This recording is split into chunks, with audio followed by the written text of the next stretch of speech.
Hello, नमस्ते। आप सभी लोगों का कोचिंग जंक्शन के इस प्लेटफॉर्म पे स्वागत है, अभिनंदन है। मैं आलोक सिंह आज इस प्लेटफॉर्म के माध्यम से आप लोगों को भाग 8 संघ राज्य क्षेत्र के विषय में पढ़ाऊँगा। संघ राज्य क्षेत्र भाग 8। और यह बहुत महत्वपूर्ण भाग इस रूप में है कि कभी कभी एक आध प्रश्न यहाँ से पूछ लिया जाता है और जो वास्तव में बड़ा महत्वपूर्ण है। तो इस चीज़ को ध्यान दीजिए कि संघ राज्य क्षेत्र वास्तव में है क्या। यह भाग 8 में है। पहली चीज़ याद रखिए, भाग 8 क्या है? संघ राज्य क्षेत्र। और यह कहाँ से कहाँ तक है तो इसके विषय में देख लीजिए। अनुच्छेद, यह अनुच्छेद 239 से लेकर 242 तक, अनुच्छेद 239 से लेकर के और 242 तक है। लेकिन जो 242 है, अनुच्छेद 242, यह है निरसित है, डिलीट कर दिया गया है, इसलिए आपको इसको ध्यान देने की जरूरत नहीं है। ये उतना कोई महत्वपूर्ण भी नहीं था आपके लिए। तो भाग 8 देखते हैं, संघ राज्य क्षेत्र।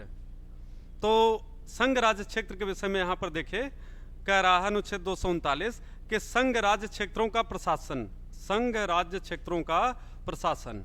यहाँ पर यह बता रहा है कि भारत का राष्ट्रपति किसी भी संघ राज्य क्षेत्र का प्रशासन करने के लिए संविधान के द्वारा प्राधिकृत है। तो राष्ट्रपति यह जो कार्य करता है वह राज्यपाल की नियुक्ति के, उपराज्यपाल की नियुक्ति द्वारा अथवा मुख्य प्रशासक, उपराज्यपाल, शब्द ध्यान दीजिएगा, लेफ्टिनेंट गवर्नर या चीफ एडमिनिस्ट्रेटर, मुख्य प्रशासक की नियुक्ति के द्वारा वह यहाँ का प्रशासन करता है। तो जितने भी संघ शासित प्रदेश हैं उन सभी संघ शासित प्रदेशों का जो प्रशासन है वह राष्ट्रपति के नाम पर होता है।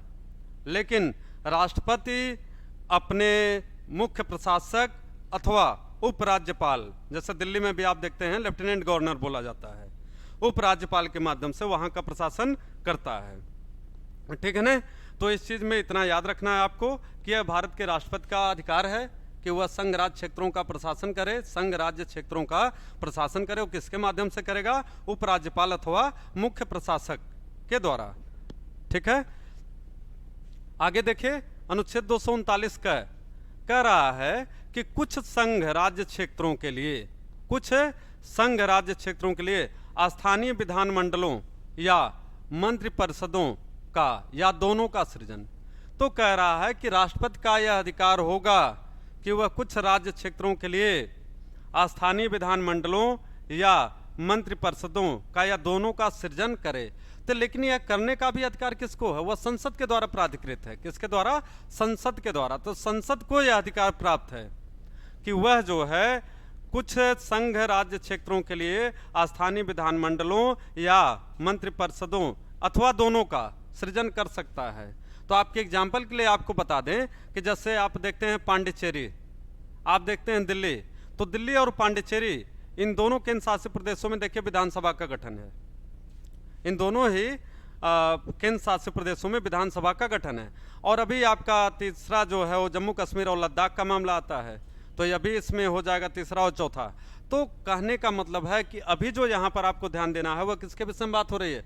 पांडिचेरी जो वर्तमान में है अथवा दिल्ली, या संसद अगर विधि बना करके किसी अन्य राज्य के लिए भी ऐसा उपबंध कर देती है तो वहां के लिए भी विधानमंडल या मंत्रिपरिषद का गठन किया जाएगा। एक बार फिर से सुनिएगा, मैंने कहा कि यदि संसद विधि बना करके ऐसा कोई उपबंध बना देती है कि वह किसी केंद्र शासित प्रदेश हेतु एक विधानमंडल या मंत्रिपरिषद अथवा दोनों का सृजन करना चाहती है, तो संसद को भारत का संविधान यह अधिकार देता है कि वह संघ शासित प्रदेशों के लिए इसका सृजन अथवा निर्माण या गठन या कंपोजिशन कर सकती है। और parliament is authorized to form legislative assembly और काउंसिल ऑफ मिनिस्टर्स और both for these union territories, for these UTs, केंद्र शासित प्रदेशों के लिए। तो आपको यह बातें एकदम ध्यान में देनी है। आगे थोड़ा चलते हैं। तो यहां पर कह रहा है कि अनुच्छेद, थोड़ा सा ध्यान दीजिएगा, 243 क दो बार है। तो यहां पर आप देखिए दिल्ली के विषय में बात हो रही है। दिल्ली दिल्ली के विषय में बात हो रही है। और दिल्ली में आप जानते हैं कि विधानसभा का जो गठन किया गया है वह किस संविधान संशोधन के द्वारा किया गया? 69वें संविधान संशोधन के द्वारा। 69वें संविधान संशोधन के द्वारा 1991 में किया गया। कब किया गया? 1991 में। ठीक है, तो दिल्ली का जो विशेष मामला है यह आपसे कई बार पूछा जाता है, इसको आपको याद रखना है। दो बातें याद रखिए। पहली चीज, दिल्ली और पांडिचेरी दोनों ही केंद्र शासित प्रदेशों में विधानसभा है, और दिल्ली के लिए विशेष रूप से प्रश्न पूछा जाता है कि दिल्ली में विधानसभा का गठन किस संशोधन के द्वारा किया गया? तो आपका आंसर होगा 69वें संविधान संशोधन के द्वारा 1991 में दिल्ली में विधानसभा का गठन किया गया है।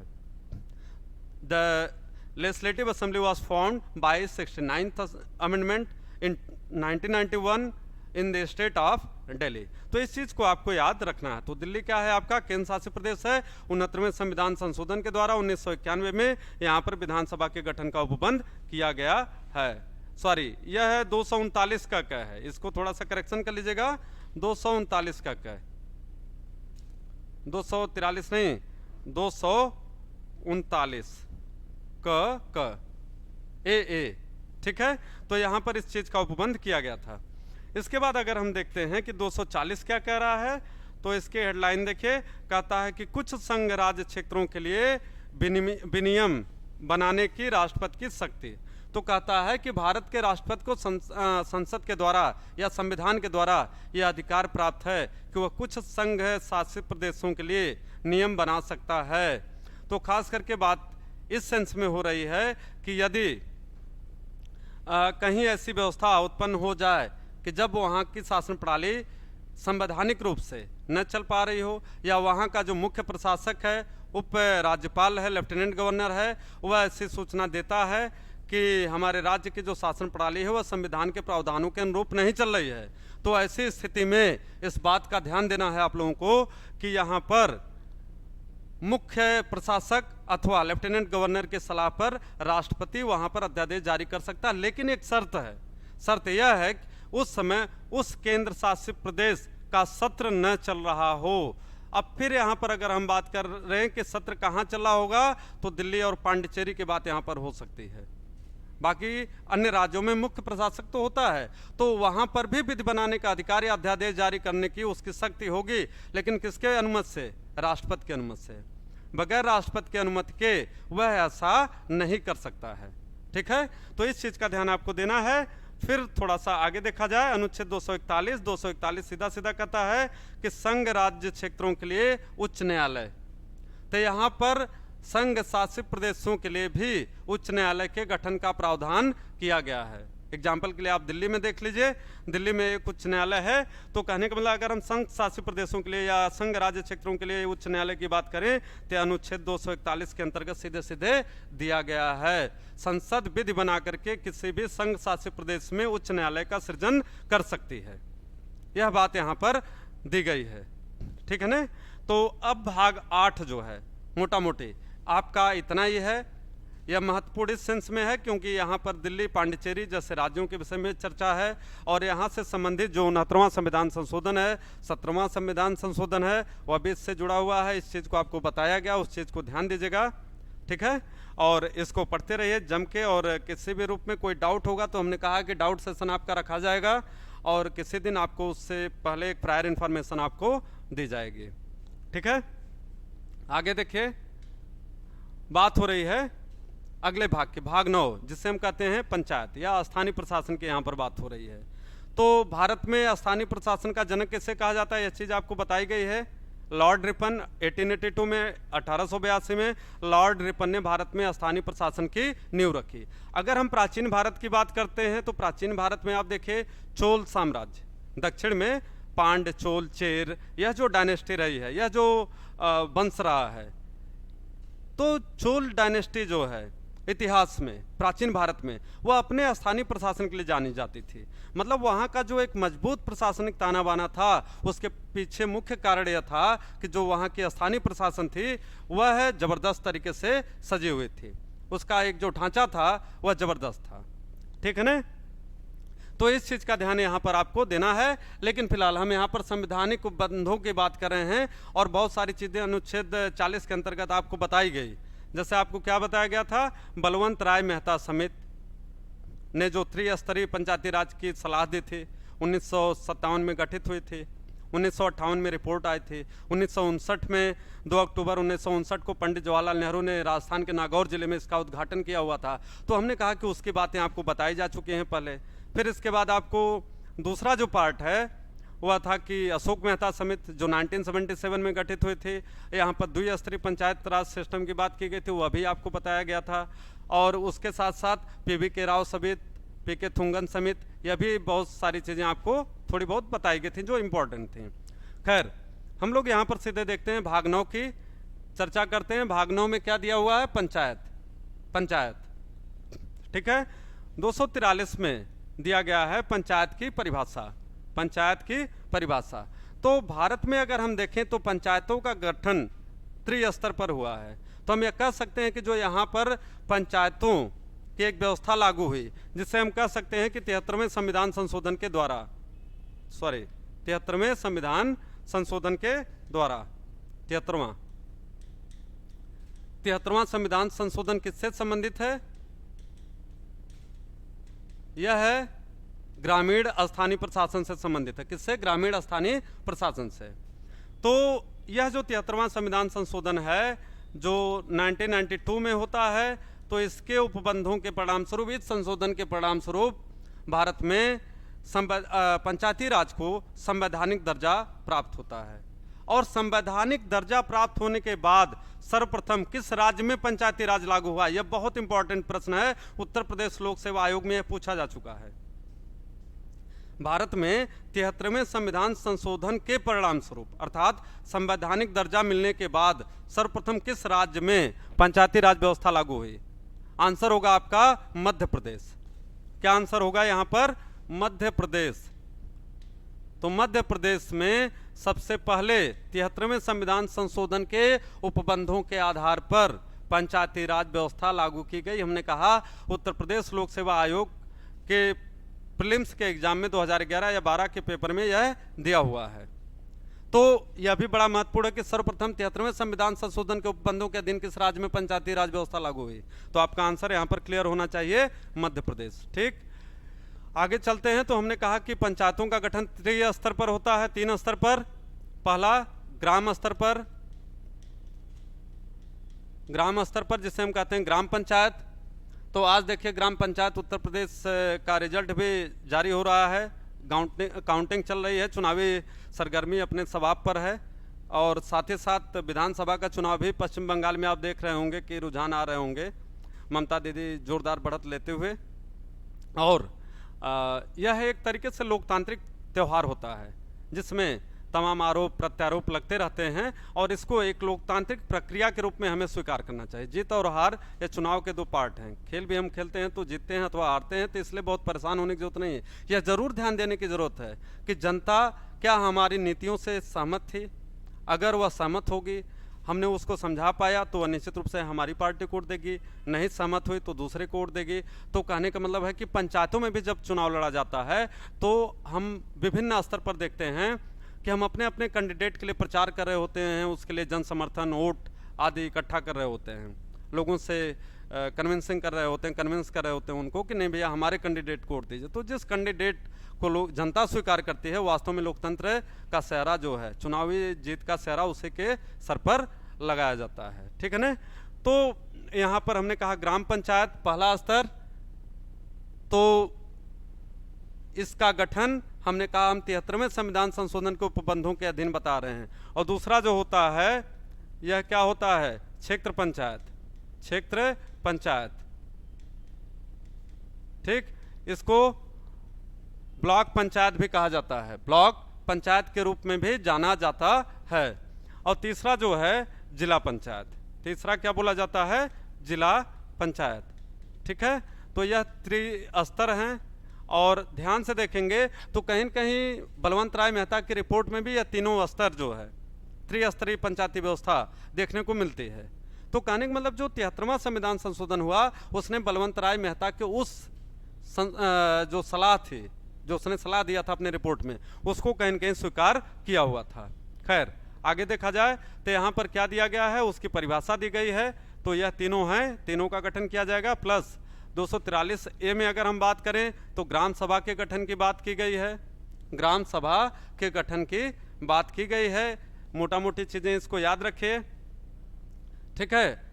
फिर इसके बाद सबसे इंपॉर्टेंट जो है वो 243 डी है। 243 डी स्थानों का आरक्षण। स्थानों के आरक्षण में ध्यान दीजिएगा, यहाँ पर स्पष्ट उपबंध किया गया है कि किसी भी क्षेत्र में, किसी भी राज्य में जब पंचायत चुनाव होगा तो उस पंचायत चुनाव की कुल सीटों का 1/3 1/3 महिलाओं के लिए आरक्षित किया जाएगा। महिलाओं के लिए आरक्षित, महिलाओं के लिए आरक्षित किया जाएगा, ठीक है ना। तो यह जो 1/3 महिलाओं के लिए आरक्षित किया जाएगा, इसके अंतर्गत एक और महत्वपूर्ण चीज आपको ध्यान देनी है। क्या? इस 1/3 का 1/3 मतलब 1/3 इसमें एससी और एसटी महिलाओं के लिए आरक्षित किया जाएगा। एससी और एसटी महिलाओं के लिए आरक्षित किया जाएगा। तो कुल सीटों का 1/3 सीट महिलाओं के लिए आरक्षित है। उन 1/3 सीटों में से फिर 1/3, उस 1/3 का 1/3 यहाँ पर बात हो रही है, तो 1/3 का 1/3 जो है वह है एससी और एसटी महिलाओं के लिए आरक्षित किया गया है। तो यह चीज आपको जो है यहाँ पर ध्यान देनी है, ठीक है ना। तो रिजर्वेशन विद इन रिजर्वेशन जिसको कहा जाता है आरक्षण के अंदर आरक्षण, रिजर्वेशन विद इन रिजर्वेशन। तो 1/3 जो है हमने कहा यह महिलाओं के लिए आरक्षित है, और उस 1/3 का 1/3 भाग जो है वह एससी और एसटी महिलाओं के लिए यह आरक्षित किया गया है, ठीक है। इसके बाद यह आपको याद करना है, बहुत इंपॉर्टेंट है, कहां पर दिया गया है महिलाओं के लिए आरक्षण? अनुच्छेद 243 डी में, या किसी भी आरक्षण की जो बात की गई है पंचायत के अंतर्गत वह कहां पर की गई है? अनुच्छेद 243 डी के अंतर्गत आरक्षण। सीधा शब्द यहां पर याद रखिएगा, आरक्षण का जो प्रयोग किया गया है अनुच्छेद 243 डी के अंतर्गत किया गया है। 243 जी के अंतर्गत कहा गया है power, authority and responsibility of panchayat. जो पंचायत है उसकी शक्तियां, उसके कार्य, उसके उत्तरदायित्व, पंचायत की शक्तियां, कार्य एवं उत्तरदायित्व के विषय में उपबंध संविधान में किया गया है, ठीक है। इसके बाद जो सब और बहुत महत्वपूर्ण है वह है 243 आई। 243 आई जहां पर कह रहा है constitution of finance commission, constitution of finance commission, वित्त आयोग का गठन, राज्य वित्त आयोग का गठन। तो राज्यों के लिए एक वित्त आयोग का गठन किया गया है, ठीक है। वह वित्त आयोग जो है हमारे पंचायत संबंधी बजट का निरीक्षण करता है, उसका निर्धारण करता है, ठीक है। तो 243 आई भी बहुत इंपॉर्टेंट है। वित्त आयोग के जो गठन की बात की गई है वह यहाँ पर विशेष महत्व रखती है, ठीक है। वैसे भारत में अगर हम बात करें तो भारत का एक वित्त आयोग है जो अनुच्छेद 280 के अंतर्गत है, लेकिन 243 आई के अंतर्गत जो वित्त आयोग है यह बेसिकली किसके लिए है? पंचायतों के लिए है, यह है पंचायतों के लिए है, ठीक है। आगे हम लोग देखते हैं पार्ट 9A। पार्ट 9A यहां ध्यान दीजिएगा, पार्ट 9A। तो पार्ट 9A में किसकी बात हो रही है? नगर पालिकाएं, नगर पालिकाएं। तो नगर पालिका की डेफिनेशन वही बात हो गई जो आपको पहले बताया गया, यहाँ पर उसके डेफिनेशन की बात की गई है। तो डेफिनेशन के अंतर्गत यहाँ पर ध्यान दीजिएगा किसका गठन किया जा रहा है? समिति का गठन किया जा रहा है, जिला का गठन किया जा रहा है। इसके बाद महानगर, तो महानगर का जो कंसेप्ट है वह 10 लाख से ऊपर की आबादी का है। कितना? 10 लाख से ऊपर की आबादी को क्या कहा जाता है? महानगर। तो इसलिए देखिए बड़े बड़े शहरों में क्या बोला जाता है? महापौर, महापौर। तो या नगराध्यक्ष बोला जाता है, उससे नगराध्यक्ष या महापौर के रूप में बात होती है। तो इस चीज को यहां पर ध्यान दीजिएगा। समिति, तो आप देखते हैं कि वार्ड की बात हो रही है यहाँ पर, फिर जिला की बात हो रही है, पूरे जिले का। लेकिन बड़े जिलों में खास करके जब ज़्यादा जनसंख्या होती है 10 लाख या उससे ऊपर, तो उसी नाम को फिर किस चीज़ से संबोधित किया जाता है? तो कह रहा है कि वह महापौर या नगराध्यक्ष के नाम से, या मेयर, मेयर जिसे कहते हैं, तो उस नाम से संबोधित किया जा सकता है। जैसे आपके इलाहाबाद में देख सकते हैं, लखनऊ में देख सकते हैं, गोरखपुर में देख सकते हैं, तो कानपुर में देख सकते हैं। तो यहाँ सब में क्या होता है, मेयर का चुनाव होता है। तो इस चीज़ को आपको याद रखना है। फिर यहाँ पर भी रिजर्वेशन ऑफ सीट्स की बात की गई है, यहाँ पर आरक्षण की व्यवस्था की गई है। आरक्षण, तो आरक्षण में महिलाओं के लिए फिर आरक्षण कितना है, महिलाओं के लिए